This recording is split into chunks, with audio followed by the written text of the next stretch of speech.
Hello, today we're going to be creating a astable 555 circuit. So the first thing that we're going to want to do is go into here for the sake of multisim power sources, and we're going to do a VCC power supply right there. Now 5 volts is perfectly fine for this. And now the simplest way to do this is to click all groups, delete here, and 555. There we go. Now you could do a virtual 555 or a regular 555. I would recommend the regular 555 as that will be your easiest source. So now the next thing we're going to want to do is connect our VCC to VCC. And then what you could do if you don't know these pins exactly, because not all of them would be common sense to a standard electronics engineer who don't want a DC power supply in this. You could use a DC power supply, but I don't recommend it. Is to Google a basic data sheet. We'll do that in a minute. Of the pins for the 555 for the correct name so you know which ones are which. And until you learn the official names of them, I would recommend making little notes to yourself of what each one is. So what we'll do first is we will go ahead, we'll open a new window, and we'll Google NE555 pins. Just do a basic image, and there you go. Now for the sake of this, I will pin the image here and there. So now what we're going to do is connect pin 4 to VCC. So that's the reset pin, or ST. Then we're going to connect pin 8 to VCC, which on our diagram, pin 8 is power supply VCC, which we already did. The next pin we're going to connect will be V8 to 7 through a 10K resistor.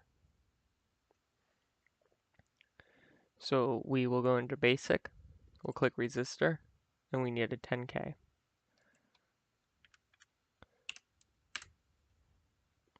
And that's going to go to pin 7, which is discharge. So DIS in multisim, and we can connect it like that. Next thing we're going to want to do is connect pin 6 to a resistor. It will be a 10K resistor once again.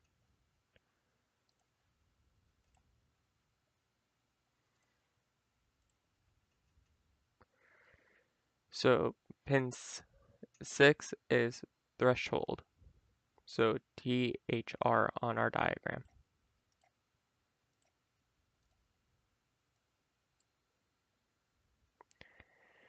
Next thing we're going to do is connect a capacitor to there. The capacitor will be 4.8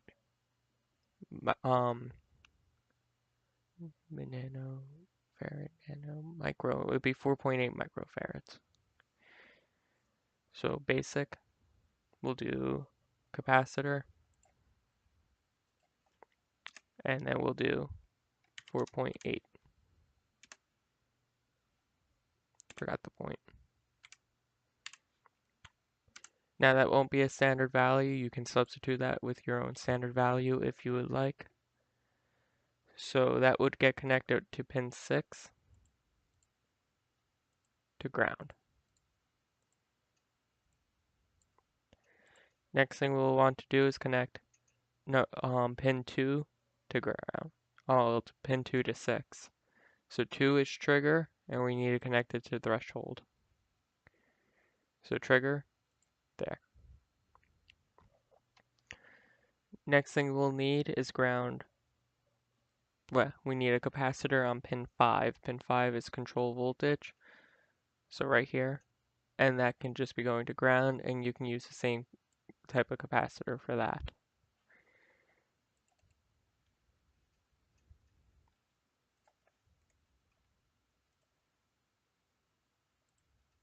And then you can connect that to ground.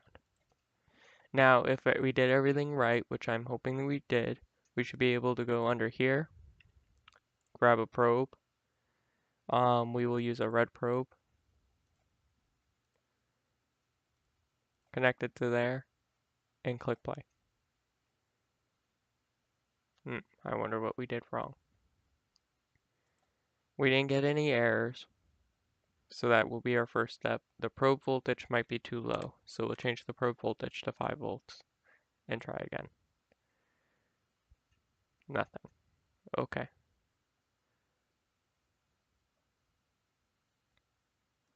Okay.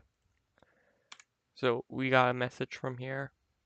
So we will grab our oscilloscope. Connect the oscilloscope to there and connect the oscilloscope ground to here. We'll click play and see. So 5-volt scale on there. Signal auto.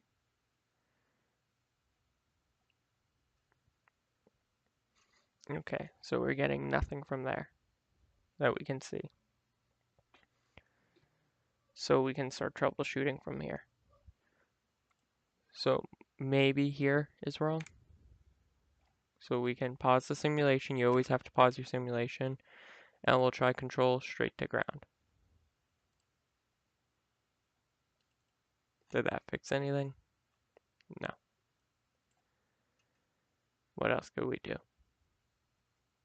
Well, let's redo all this circuitry because it is kind of messy.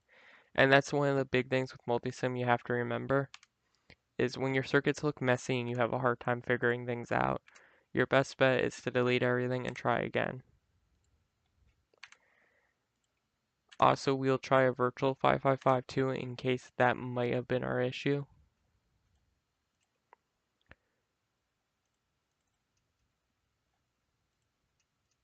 So there we go.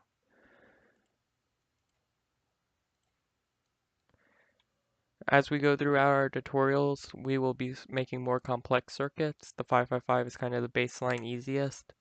So we will definitely have to work on as we go organization, and I'll show you guys different tips and tricks for that.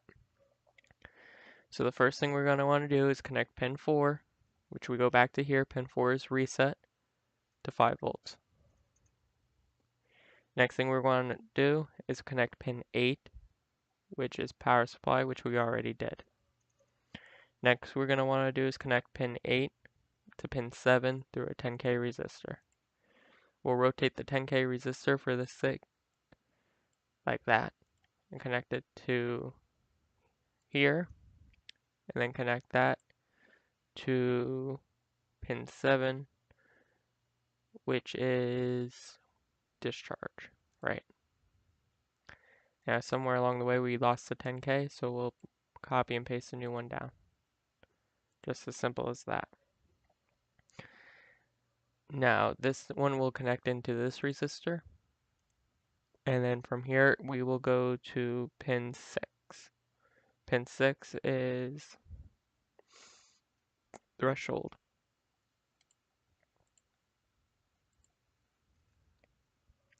From threshold, we will connect it to pin 2. Pin 2 is trigger. That might have been our issue right there. There we go. And then we will also connect a capacitor to there.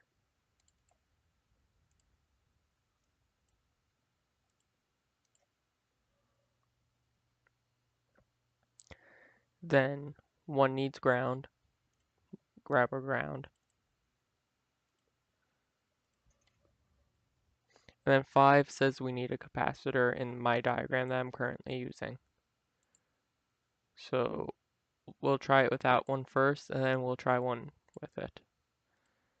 Play. Anything?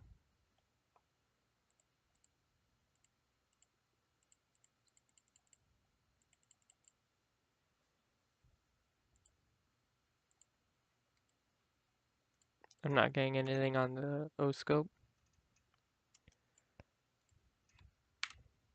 So we will try the probe again.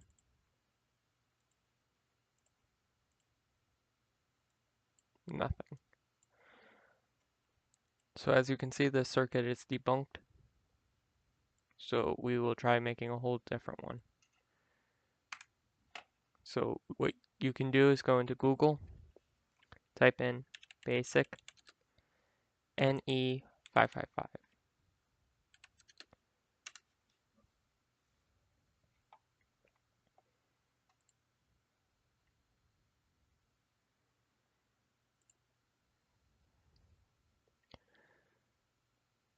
There we go. So this is a very similar one to the one that I was using. So we'll try it.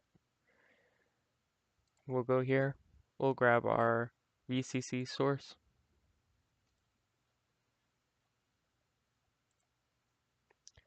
And we'll grab a digital ground. If NE555 chip is a digital component, it does produce digital waves forms. So just keep that in mind.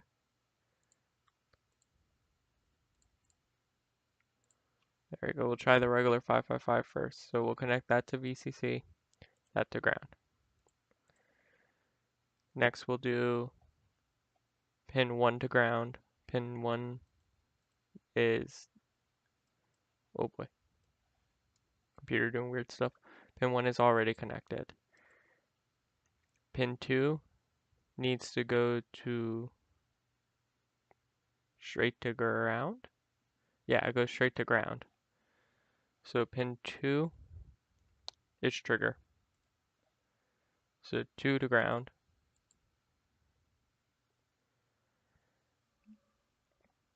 And then from 2, we can go to 3. So 3 is going to need the LEDs, which we're not going to do.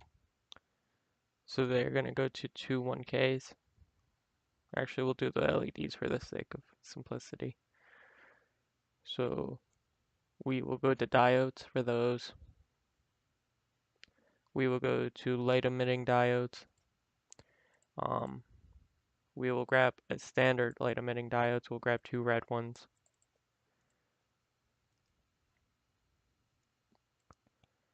Move this down. So the first light emitting diode gets connected directly to the power supply. And the second one goes to a 1K in their diagram. So here, resistors, 1K. And then they did one more 1K.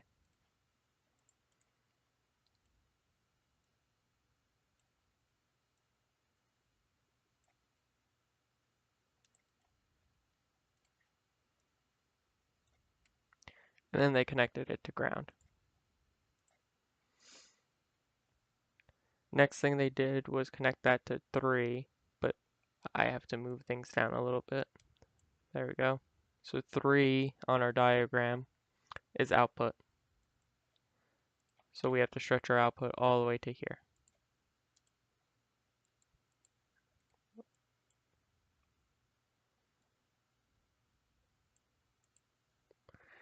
Next pin that we'll work on is 4. 4 gets connected straight to the power supply. 4 is reset. Next we'll do is 8. 8 gets connected directly to the power supply. We did it already. Next is 7. Before we go to 7, we need a 2K resistor first. So here, we need a 2K.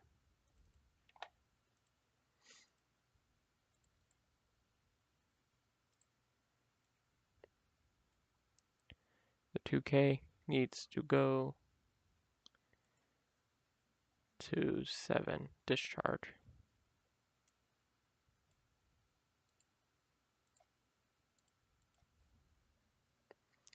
Next we'll need to do is 6. Between 7 and 6, there is a 47 ohm resistor.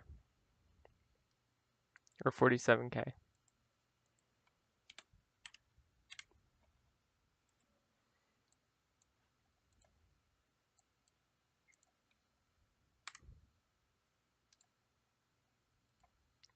To make sure that we're doing this right, we'll double check to make sure that pin 6 is threshold. Threshold is indeed pin 6. We'll connect it from there to here. Next thing we'll do is add the support components. So as you can see, from pin 2 to pin 6, right, we did that right. Pin 2 is trigger. Trigger goes down to ground. It's supposed to go to ground. Not before a capacitor, it's not. So trigger needs to go to pin 6, then to a capacitor, which they use the electrolytic capacitor for theirs. So we will do the same and guarantee success with their circuit. So they used a 10 microfarad.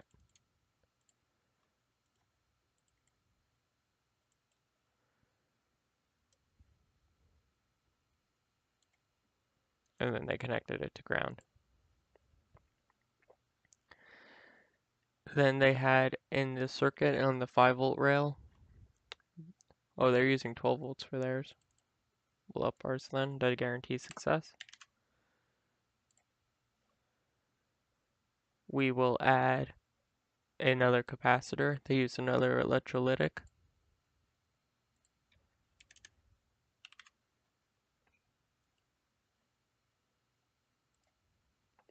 Now for this one, what we're going to do, even though that it's right here, you can just add another ground. It'll save you some heartache in the long run. And then that should be it. Play. Well, we got one LED to turn on. That's something. Oh, no, it works. So it's really slow. What we can do is we can check the frequency of that just by using a standard oscilloscope.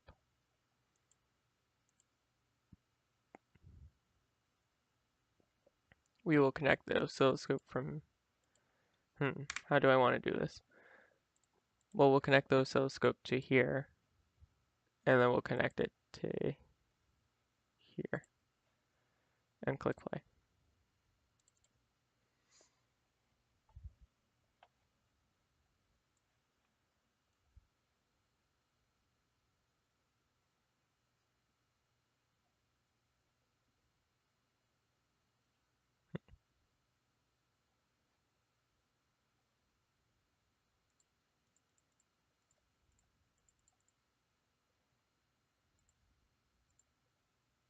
So there's a very slight change. It's so small that it's actually hard to tell because of how slow their circuit's designed. So what we can do is fiddle with the resistor values. Instead of a 47K, maybe I want it to be a 12K. See how that affects the circuit. Any faster? A little bit. And then instead of this being a 2K, we will make it a 6K.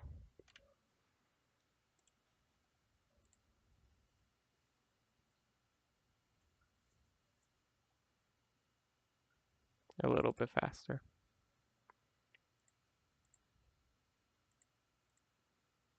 So there's our square wave right there. As you can see, it's very long.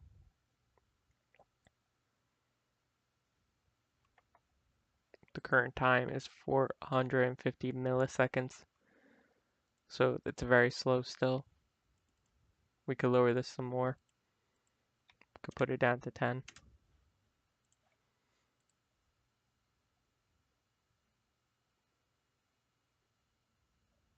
That's a little bit faster.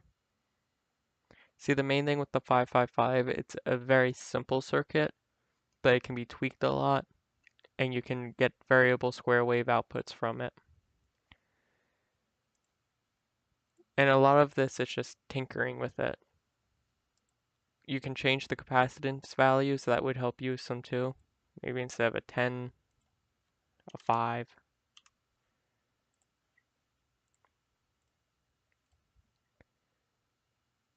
Any faster? Yes. Like, you can change capacitance, resistance. Things along those lines will go a long way to making your 555 circuit a little bit more desirable. Now, as you can see with mine, I kind of glitched it because I set the capacitance too low. So we'll change that back to 10, and we'll change these both to 10K and see how that affects it.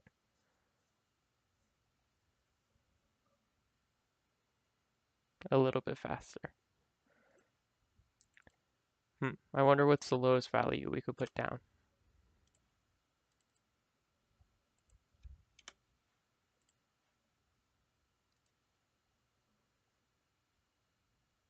That's actually pretty nice.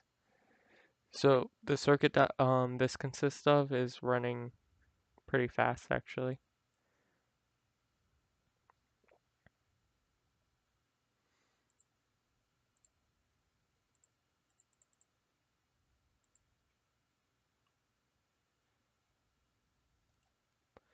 So this is 20 milliseconds per a division.